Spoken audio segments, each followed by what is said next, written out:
اگر آپ چینل پر پہلی بار آئے ہیں تو ابھی سبسکرائب کر کے بیل آئیکن پریس کریں اور رہیں باخبر۔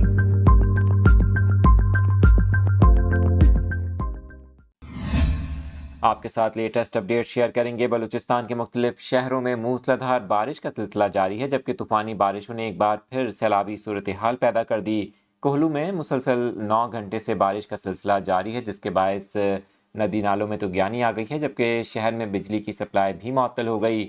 بولان میں بھی طغیانی کے باعث مختلف علاقے زیر آب آئے ہیں، جہاں پر آپ کو بتائیں کہ سندھ اور بلوچستان کو ملانے والی قومی شاہراہ پر بھی ٹریفک کی روانی مکمل طور پر معطل ہو گئی ہے۔ اس کے علاوہ کوئٹہ چمن شاہراہ پر بھی ٹریفک کی روانی متاثر ہے، جس کے باعث لوگوں کو مشکلات کا سامنا ہے۔ آپ کو بتائیں کہ مختلف حادثات کے باعث ایک شخص جاں بحق جبکہ 6 افراد زخمی ہوئے ہیں۔